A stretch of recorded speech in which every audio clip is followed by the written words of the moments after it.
নিত্যপণ্যের লাগামহীন দামের প্রতিবাদ ও বেতন বাড়ানোর দাবিতে গার্মেন্টস শ্রমিকদের অবরোধ বিক্ষোভে অচল অবস্থা তৈরি হয় রাজধানীর মিরপুরে। তাদের সাথে দফায় দফায় সংঘর্ষ হয় পুলিশের। এ সময় মিরপুর 10, 11 ও 12 নম্বর সহ আশেপাশের এলাকা স্থবির হয়ে পড়ে। প্রায় 5 ঘন্টা পর পরিস্থিতি স্বাভাবিক হয় দুপুর 2টার দিকে। একই দিন সমাবেশ করবে আওয়ামী লীগের সহযোগী 3টি সংগঠন। আওয়ামী লীগ নেতারা বলছেন তারা দেশের মানুষের পাশে থাকবেন। ক্ষমতাসীন দল আওয়ামী লীগ, 3 সহযোগী সংগঠন ছাত্রলীগ, যুবলীগ ও স্বেচ্ছাসেবক লীগ তারুণ্যের জয়যাত্রা ব্যানারে সমাবেশ করতে চেয়েছিল বায়তুল মোকাররমের দক্ষিণ গেটে, কিন্তু পুলিশ অনুমতি দেয়নি। পরামর্শ দেয় ঢাকা বিশ্ববিদ্যালয় জিমনেসিয়াম মাঠে সমাবেশ করার, আর সেখানে বিশ্ববিদ্যালয় কর্তৃপক্ষ অনুমতি না দেয় একদিন পিছিয়ে আগারগাঁওয়ের পুরাতন বাণিজ্য মেলার মাঠে সমাবেশ করার প্রস্তুতি নিচ্ছে আওয়ামী লীগের ওই 3 সহযোগী সংগঠন। জিয়া এরশাদ, খালেদা জিয়া সব সরকারের সময় নির্যাতিত হলেও আওয়ামী লীগ কারো প্রতি প্রতিশোধ নেয়নি বলে মন্তব্য করেছেন প্রধানমন্ত্রী শেখ হাসিনা। না গিয়ে মানুষের কল্যাণকেই তার দল বেছে নিয়েছে, যার ফলে উন্নয়নের সুফল আজ দেশের প্রান্তিক পর্যায়ে পর্যন্ত পৌঁছে গেছে। আসলে এখনো হাসিনার দোসর, বাজার সিন্ডিকেটেও তারা, বললেন রিজভী। আমরা সরকারের উপদেষ্টা, স্বরাষ্ট্র মন্ত্রণালয় যারা দেখছেন তাদের যখন বলি হাসিনার দোসররা এখনো ভেতরে আছেন, তারা বিরক্ত হন। আমার প্রশ্ন, দোসররা আপনাদের সাহায্য করবে এটা চিন্তা করেন কিভাবে? তিনি এ সময় প্রশ্ন তোলেন, শেখ হাসিনা তার গদি রক্ষায় যে রক্ত জড়ালো তার বিচার কিভাবে হবে? যারা গুম হলেন আপনাদের সরকারে 4 মাস হলেও তাদের কোনো খোঁজ পেলেন না। অনুসারী আওয়ামী লীগ ও জাতীয় পার্টি দিয়ে অগ্রসর চালিয়ে যায় উল্লেখ করে তিনি। দিল্লি কি শেখ হাসিনাকে বাংলাদেশে ফেরত আনার চেষ্টা করছে? দিল্লির কাঁধে ভর করেই কি শেখ হাসিনা খুব তাড়াতাড়ি বাংলাদেশে ফিরবেন? এমন প্রশ্ন জাগিয়ে তুলছে কিছু গণমাধ্যমগুলোর। সেই প্রশ্নকে এড়িয়ে যাওয়ারও কোনো উপায় নেই। আপনাকে সেই প্রশ্নের মুখোমুখি হতেই হবে। সেই প্রশ্ন এড়িয়ে গেলে আপনি হয়তো বাস্তবতাকে এড়িয়ে যাবেন। কি আসলে ঘটছে? দিল্লির কাঁধে ভর করেই কি শেখ হাসিনা ফিরতে চলেছেন বাংলাদেশে, নাকি অন্য কিছু ঘটবে? ঘটনাগুলো কি, সেই আলোচনায় এই ভিডিওতে করব। থাকবেন পলিটিক্স টিভির। জুমের মাধ্যমে অনলাইনে সমাবেশে বক্তব্য করলেন শেখ হাসিনা। এবার ঘোষিত হলো আগামীকালকেই যুক্তরাজ্যে একটি সমাবেশ হবে, ব্রিটেনের সমাবেশ হবে। সেই সমাবেশে শেখ হাসিনা বক্তব্য রাখবেন। প্রথমে প্রচার করা হয়েছিল শেখ হাসিনা উপস্থিত থেকে বক্তব্য রাখবেন, সেই ব্যাপারটা এখনও পরিষ্কার করা হয়নি। তবে এটুকু নিশ্চিত যে শেখ হাসিনা অনলাইনে হলেও বক্তব্য রাখবেন।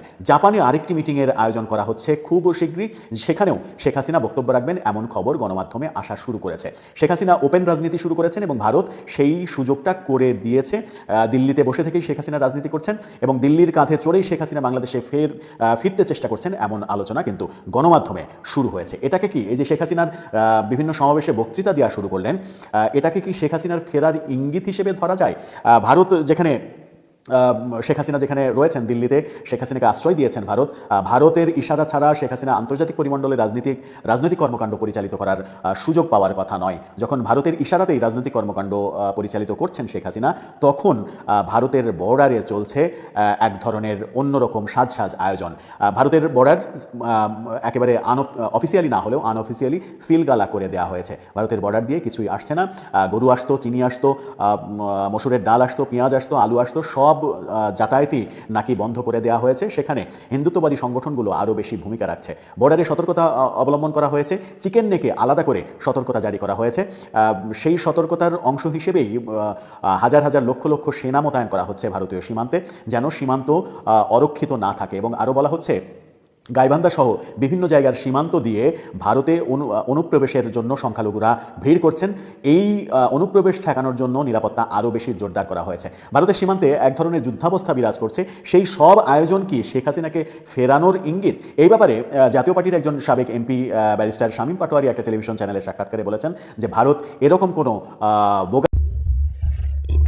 বাংলাদেশকে নানাভাবে উস্কানি দেওয়ার চেষ্টা অব্যাহত রেখেছে ভারতের ক্ষমতাসীন দল অথবা তাদের মাদার অর্গানাইজেশন। আমরা নিশ্চয়ই এর মধ্যে খেয়াল করেছি যে একটা নিউজ, দিল্লিতে বাংলাদেশ হাই কমিশন ঘেরাওয়ের ঘোষণা RSS এর। আমি পড়বো এই জায়গাটা।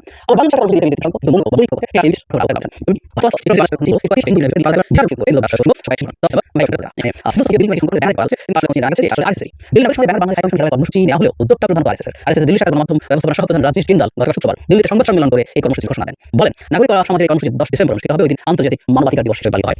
ভারত আন্তর্জাতিক মানবাধিকার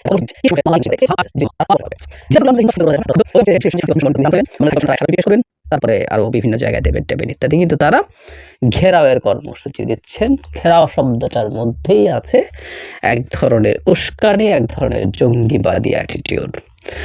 আর বিএনপির 3টা সংগঠন, যুবদল, স্বেচ্ছাসেবক দল, ছাত্র দল, তারা অভিমুখে প্রতিবাদী পদযাত্রা করবে এবং গিয়ে এখানে